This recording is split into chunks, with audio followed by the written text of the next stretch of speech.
Welcome to the Shubhu and Shubhra new blogs Jamai Shashthi special. লোকমুখে বলা কথা, স্ত্রী 364 দিন আপনার গোষ্ঠীর ষষ্ঠী পুজো করবে, আর শাশুড়ি মা একদিন আপনাকে ভালো মন্দ খাইয়ে তার প্রায়শ্চিত্ত করবে। এরই নাম কিন্তু জামাই ষষ্ঠী। আহা, এই কথাটি কিন্তু আমি বলছি না, তবে এই ভাগ্যবান পুরুষদের দলে নাম লেখাতে পেরে আমার কিন্তু খুবই ভালো লাগছিল। আমি কিন্তু খুবই এক্সাইটেড ছিলাম।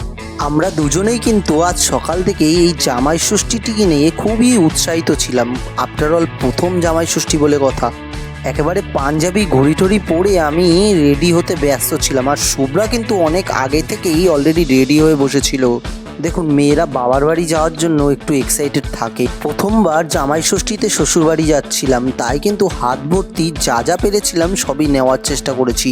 মিষ্টি, ফল, জামা কাপড় কোনো কিছুই কিন্তু বাদ যাচ্ছিল না। তারপর মাকে কিন্তু টাটা বাই বাই করে আমরা বেরিয়েই গেলাম জামাই ষষ্ঠী খেতে শ্বশুরবাড়ির উদ্দেশ্যে।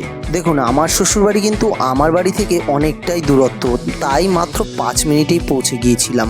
আর ঘরে ঢুকতেই তো শাশুড়ি মা জোকার টোকার দিয়ে একাকার করে দিল। আর আমরা যেহেতু এত গরম থেকে গিয়েছিলাম, আমাদের হাতে ধরিয়ে দিল এই কোল্ড ড্রিঙ্কসের গ্লাস। সত্যি বলতে এই ঠান্ডা গ্লাসটি এক চুমুক দিতেই কিন্তু দেহে মনে হয় নতুন করে প্রাণের সঞ্চয় হলো। এরপরেই শাশুড়ি মা প্রস্তুতি নিতে শুরু করলো যা যা নিয়ম আছে সেগুলো পালন করার জন্য।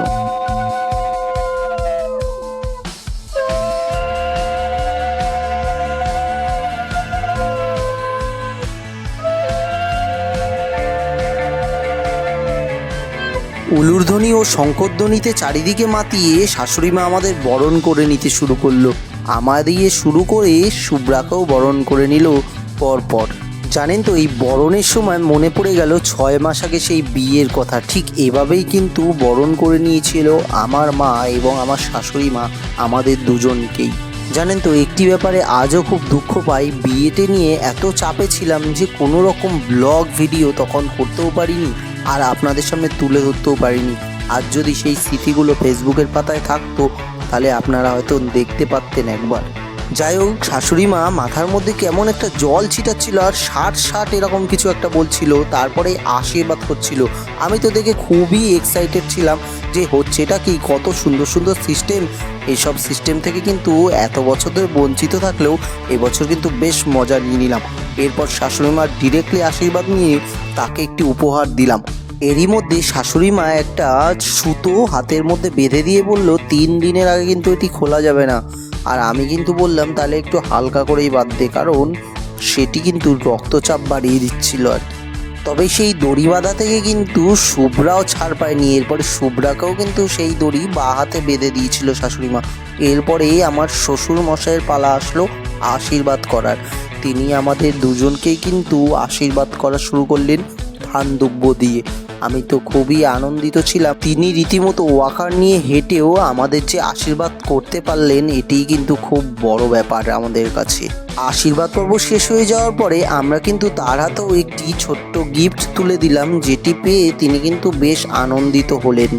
এরপরে তারাও কিন্তু আমার জন্য জামা কাপড় এসব কিন্তু নিয়ে এসেছিল, সেগুলো আমার হাতে তুলে দিল এবং শুভ্রার হাতেও কিছু একটা জামা কাপড় তুলে দিয়েছিল। যাই হোক, সবই প্যাকেটে ছিল বলে সেই মুহূর্তে কিন্তু আমরা আপনাদের সাথে দেখাতে পারলাম না সেগুলো। তবে এরপরে আমার শাশুড়ি মা আমাকে হাওয়া করতে লাগলো। হাওয়া খেতে খেতেই কিন্তু দুপুর গড়িয়ে এলো। তবে এ কি, সব খালি কেন? আমাকে কি খেতে দেবে না? এই সব পাতে কি শুধু খালিই থাকবে? এই কি দেখছি আমি, এত সুন্দর করে সাজানো সব খালি? না বন্ধুরা, সবেতেই কিন্তু খাবার রেডি করা হচ্ছিল। যেই ভিডিওটি আপনারা এখন দেখছেন, অলরেডি আমি খেতে বসে পড়েছিলাম। খাবারের পাতে এত কিছু ছিল যা আমার একার পক্ষে খাওয়া কিন্তু একেবারে অসম্ভব ছিল। আর এই মাছের মুড়োটি দেখতে পাচ্ছেন তো, এটি কি আমার একার পক্ষে খাওয়া সম্ভব? না না, এটি আমি একা খাইনি, শুভ্রাকে কিছুটা তুলে দিয়েছিলাম। যাই হোক, সন্ধে গড়াতে আমরা কিন্তু বেরিয়ে গেলাম সবাই মিলে একটু ঘুরতে। আর আমরা পৌঁছে গেলাম আমাদের সেই প্রিয় স্থান রানী রাসমণি ঘাট। এছাড়া দ্বিতীয় কোনো স্থানই খুঁজে পাই না ঘুরতে যাওয়ার, রানী রাসমণি ঘাটটাই বেটার লাগে। আর এখানের গঙ্গার হাওয়া তো আমাদের খুবই প্রিয়। নদীর জল কিন্তু আজ বেশ ভালো উস্ফটিত ছিল। এর সাথে সাথে সেখানে গিয়ে চেনা অনেক মানুষের সাথে দেখা হয়ে গেল। তাদের সাথে কিন্তু আমরা বেশ কিছু ছবি তুলে নিলাম। তারাও কিন্তু বেশ উৎসাহিত ছিল এই ছবি তুলতে। এরপরেই দেখলাম নৌকো পারাপার করছে বহু মানুষ, নৌকোতে করে চড়তে যাচ্ছে, ঘুরতে যাচ্ছে নদীতে। কিন্তু শুভ্রা এসব বেশ ভয় পায়, তাই কিন্তু আমরা নদীতে নৌকোতে চড়ার রিস্ক নিলাম না। জোয়ারের সময় থাকায় নদীর জল মনে হচ্ছিল বাউন্স ব্যাক করে যাবে হিমালয়ের দিকে। তবে আমাদেরও কিন্তু বাড়িতে ব্যাক করার সময় চলে এসেছে। আমরা কিন্তু বাড়ির উদ্দেশ্যে রওনা দেওয়া শুরু করলাম। রাস্তায় আস্তে আস্তে কাঁচরাপাড়া স্টেশনের পাশে লস্যির দোকানে কিন্তু লস্যি খেলাম, এত সুস্বাদু লস্যি, এবং তখন কিন্তু তৃষ্ণার্ত পেটে বেশ ভালোই লস্যি উপযোগী হয়ে দাঁড়ালো।